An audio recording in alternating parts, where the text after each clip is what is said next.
everyone. This is The Nerdy Truth, where we harness citizen innovation to help build our country for the future.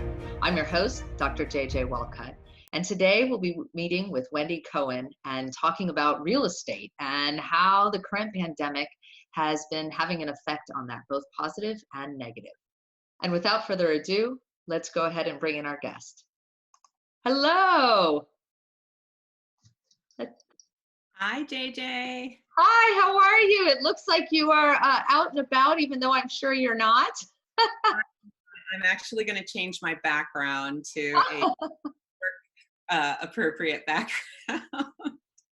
How are you? It's so good to see you. It is so good to see you, and I'm so glad that we get to talk finally. Yeah. And to be able to talk about some really important things that are happening to folks. Our goal right now is to highlight key different areas.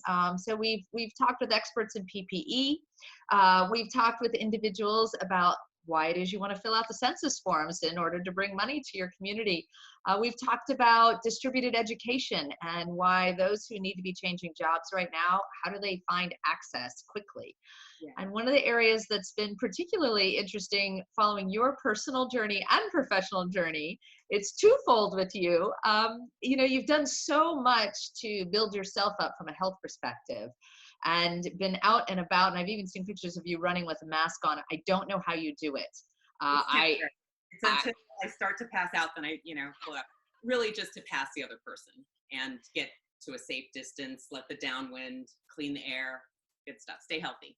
Yeah, well, it's great. I've opted to go at 3 a.m. when there's no people. We all pick something, right? But then there's this other piece. And as we talk about real estate, I will share with you that personally, we were getting close to either selling or refinancing our house. And immediately when this hit, we said, well, we better go ahead and refinance. And then a bunch of the rules changed.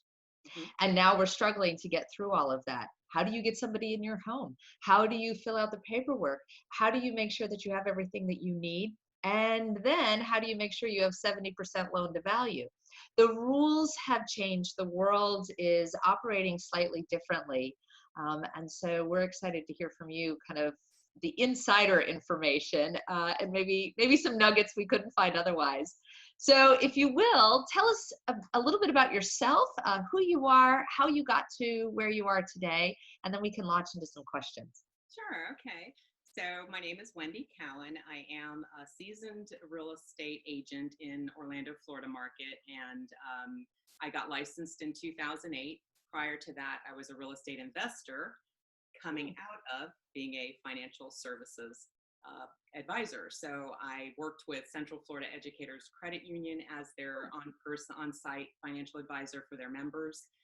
That was the capacity I was able to serve the general, everyone from A to Z, and help understand where we are financial literacy wise in this country. It was really a rude awakening for me. I bet. Yeah, when I came into financial services, I was more on the stock brokerage side, dealing with large accounts, working with the estate and business planning group. Learned a tremendous amount of financial planning and estate planning strategies from that realm. So to be able to bring that into the real estate world, I had a completely different paradigm from most of the general agents, that are in the market. So having that unique approach, I kind of look at things differently. I've always had a mindset of a home is the person's single most valuable asset for most families. And yes, I can sell you a $50 mutual fund and you can save, and save that nest egg. And I encourage people to save. I encourage people to get their financial planning under control. Please get life insurance, especially now. Please get life insurance. Please get your wills and trusts in order. It's simple. It takes so little time to do this, and it saves nightmares on the back end. I am the person who helps families through on that back end. And I'm telling you, please, if nothing else gets through today, get your financial papers in order, regardless of whether you're healthy or you're sick. Just do it. It's to protect your family, But anyway, going through the estate and business planning group and serving the credit union members, it really gave me a passion for how real estate can affect a family's financial future. And watching what's happening in the market right now, people are assuming that, wow, we're having this major pandemic, the market's going to crash. and we're having a healthcare crisis. We are not having a housing crisis. The housing crisis that we're having is not that the prices are going to drop through the floor. It's that the inventory is going down right now because people aren't putting their homes on the market, just like the example you just gave. Yep. Maybe they're health compromised. They don't want people coming into their homes. That's a real valid concern right now.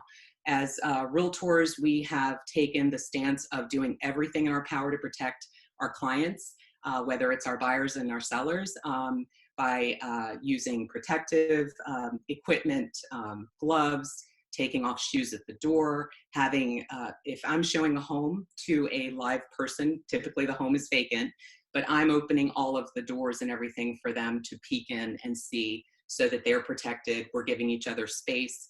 So there's protocols that we've taken to keep things going, because regardless of the pandemic, people need to relocate. They need to sell, they need to buy, they need a place to live. Yeah, absolutely. It's been interesting to watch, and we had that fear that there would be a plummet, and yet we haven't seen that. So I think you're spot on that it's Yeah, become I have some real numbers up to oh, date from Orlando Regional Realtors Association, and anyone can go to Aura and take a look at this. We have a fantastic association that provides a lot of fantastic tools and market information to give agents like myself professional insight, but also it's direct to the consumer as well. So you have access to this information. But right now, the median price in Orlando, and this is going from March 2020, going back 1 year, we're up 8%. The median home price is $253,000 in Orlando. Okay, so we've had a very strong, healthy market. We went along with the country through the economic downturn 2008, but we've come back stronger than ever. And the reason for that is we have a lot of great economic growth in Orlando with lots of job creation, lots of tech, lots of medical, lots of aerospace, and we help serve those communities. So it's exciting to see that the prices have stabilized and are continuing, but what's affecting the market right now is that people aren't putting their homes on the market for the reasons we discussed, but we have a very serious issue in Orlando, which is we're one of the least affordable home markets in the country. yeah. Well, and that gets to my second question, which is there's a number of us who are able to continue our jobs from home or modified as you just described for yours. And then there are people who are truly displaced from their jobs. And for some of them, it will be a short-term furlough. And I know, and we exercise this as well, that if you don't know, your mortgage company will typically allow you a 3-month delay in paying your mortgage. Doesn't get you out of paying it, so we don't want all them to collapse as a ripple effect either. But it does give you some wiggle room in this tight, constrained time frame to be able to recover. But that said, there will be people who either have small businesses that don't continue, or who work in industries where whatever they were making will be substantially less, maybe even 75 or 50% of what they were making prior, even if they do go back to work. And as a layperson, I'm not versed in real estate, at least not from this perspective. I've owned and flipped and all those sorts of things, but not at the strategic level. The thing that I wonder about is, are we going to have more foreclosures? Are we going to see people who, I don't think it's by income level. It will be by industry and how close to the edge you were living. One of the cultural expectations in our country is to live at the edge. Have the biggest house that you can afford. And we don't live below our means. We live at or above our means. And something like this that is so unpredictable can affect anyone of any background. So is there talk of that, or concerns that people living at the edge, whether it's low income or otherwise, will see some change in the market? There's definitely, we're having a little bit of a riptide effect, if you will. The folks that are being displaced, and that's across the board. It's at all levels of income. And as those large companies or medium-sized companies have to leave the marketplace because of major changes that they just were forced under right now, there are going to be changes. we are going to see an effect, I believe, in the properties over 500,000 in our Orlando market. I'm not making any, major predictions here, but if you think about it logically, people have really gotten a wake-up call right now and realizing, well, maybe I didn't need that third whatever, maybe two's enough. So I think there's going to be some changes in priorities of how we spend our time and how we spend our money going forward. With that said, Orlando is still one of the most desirable markets in the country because we have so much economic growth and our price points are still significantly lower to other markets such as Austin and San Jose and other big markets. So we're still pretty much on sale to the rest of the country. So that's why even in 2008, we kind of kept going along until everybody else ran out of money. Then we fell off after and stayed down later. And but we were just as quick to get back up on our feet. But what we have behind us now that we didn't have in 2008 is so many great industries that are growing here. And they're good businesses. They're good, needed businesses, and in tech and medical and aerospace. So it's phenomenal the growth that we have going on long term, including the Olympus Project. Have you heard about that over in Lake? Oh, what is that? They're literally looking to put. They've shopped the world for this concept, and they are putting it in Claremont, Florida, which is where the National Training Center is right now. But they're making a whole basic city called Olympus, and it's going to be centered around all these elite sports, and you can go there and train there. You can take your kid, and he can be a luger, or he can be a equestrian pro, or whatever sports are going to be featured through there. But it's a whole community built upon a health concept and paradigm. So there's major projects like this that are happening all over the world, and those are still going to happen, and they're still moving along. My concern are the folks that are getting left out. The affordable housing crisis, like I mentioned, we were #1 in the country for the worst market in Orlando, in the country for affordable housing, Orlando. We're now #7. We're tied with Austin is now #1. So it shows you those areas that are having explosive growth in these industries are also leaving out the folks at the very bottom, the service workers. Okay, let's talk about them, the essentials, the ones that are out working to keep this economy going right now. They should be able to afford homes. Yeah, I mean, and it's a serious issue. And this, as you term it, service is not just somebody who serves you your food. It's somebody who takes care of you in a hospital. It's somebody who, as we've all learned who have small children, love our teachers, even more than we ever thought we did. Oh, we love our teachers now, don't we? I hope everybody took care of the teachers.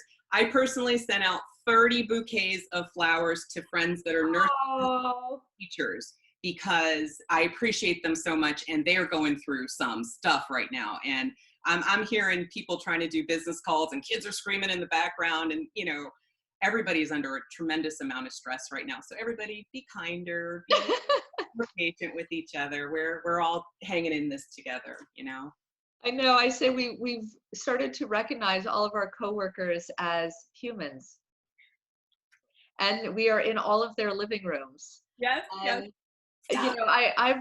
Yes. I've done federal government work for a while now, and it is remarkable. I had to call one of the agencies, and the woman literally had a 1-year-old screaming in the background. And I thought, we have changed a lot, because even getting permission to do telework was like an act of God. Yes. Now having to adjust to and accept that everyone has, they're working different schedules. If you've got a kid at home that you've got to be teaching for 2 hours in the morning, you are not on telecons at that time. You are working early or you're working late. But you know what? We've adjusted. Yes. It really never was a big deal. We just made it a big deal. And so I think, in these industries, I think there is somewhat of a wake-up call that a lot of the things we felt were necessary were maybe sometimes appreciated, and frankly sometimes just frustrating. But something I think that does get missed is these service industries. We take them for granted in many ways, and I think that's really unfortunate, but I hope that people are starting to see that. And I think the bigger issue, though, as you talk about affordable housing, is it's one thing when one group or another gets affected, maybe by a hurricane or something. We see that a lot in our area. People have the wherewithal to go out and help at the capacity they can. Yeah. What's happened now is everyone has hunkered down, and hunkered down in a way that even us in Florida, who are, I would say, pros at hunkering down, we're used to a week or two. And what always happens after the hurricanes, we come out and we join our community again because there's no school and no work for a couple of days. And I always take video of my neighborhood because there's so many people walking around. That's not happening. And what that means in my neighborhood is we're not connecting as much. What that means in a neighborhood you're talking about means that people may not be eating, or those who can't access food are now in an unstable situation. Food security is huge for a large portion. We're not able to donate. We're not able to get food to them. There was a woman on Twitter, her brother just gave this, such a painful tweet series to read. And it was a woman, 41 years old, nothing wrong with her, and she was delivering food to help people, and she died. So, this is real. And I wonder what you're encountering and what maybe are you all trying to do to help? Well, some of the things that we're doing is reaching out to, and every realtor across the country, we've, from our leadership down, has pushed this message. This is the time to connect with everyone you've ever known, whether it's a client, a customer, colleague, business. See how everybody's doing. Check in on people and lead with service. And that's how I've built my career, is just by leading by service. How can I help you? How can I help you build your business? Or who's your best customer? How can I introduce you to your best customer? And if you lead with service and truly wanting to help your fellow person, we can climb out of this. And having that spirit of, not one man takes all, but let's share and move forward together, we can do this.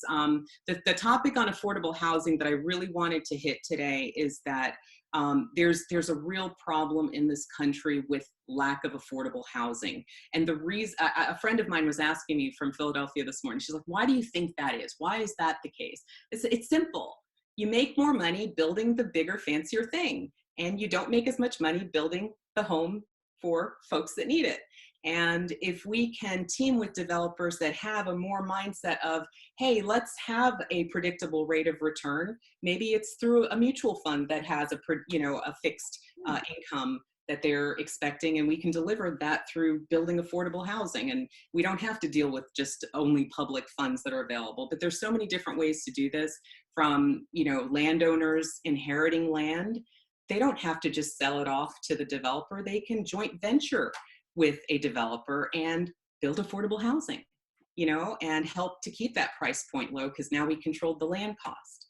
That's what drives real estate, is the land cost, really. So we can solve this. It's not an impossible problem. And the team that I'm working with, we're doing it not only here in Orlando, but we're also doing it in my home country of Jamaica. So we're looking to build affordable homes, price point in Orlando, anywhere from $165 to $190. Single family, fee simple. You have your yard, you have your space, and in places like Metro West. So we're not putting you in, some random places. This can be done right here, right now, with vacant lots of land. We can put affordable homes on them right now. I love how you're connecting your background experience to what you're doing today and to the crisis that we're facing today. So the question I have for you is, why isn't it happening? What are the barriers? The barrier is money. People who are developing right now, they want the big wheelbarrow full of bills. They don't want that smaller bucket that, yeah, it's a good income, it's a good return, but I want that giant return. We all have 24 hours in a day to spend. Are you going to spend it making your big wheelbarrow full of money, or are you going to do it solving a problem? So it's more of a choice of integrity and what's important to you. And it's a cultural shift. Mm-hmm. There are true benefits to capitalism. Yes. And this is, however, one of the drawbacks, is that it does create some division, but also we need to provide housing for our service workers that are saving our butts right now. They're in front lines. They're feeding us the food. They are serving us in the medical field. They deserve to own homes that they can afford without being in debt. Yeah, one of the discussions we had in government was with one of the Harvard professors we worked with was the notion of an ecosystem. And, we think about this a lot in environment and also with animals, but we don't always think about it from a money perspective. It does you no good to be the animal that annihilates all the intermediate groups, because eventually you too will run out of food. And so, sure, people deserve to have housing, but even at the core, eventually it comes back to you, whether you're a nice person or not, that you won't have people to do the services you so desperately need, right? We don't all know how to use a ventilator. We don't, this is complicated medicine that people are having to do right now. And we don't know, we've all learned we are not teachers, right? And we've all learned that we're not all good at, we may mow our lawn, but we may not actually do it well. There's a lot of service industry spaces that we've all become keenly aware that we're not all talented at doing. And these are really talent, but also authentic jobs. And so I think it goes even just beyond altruism.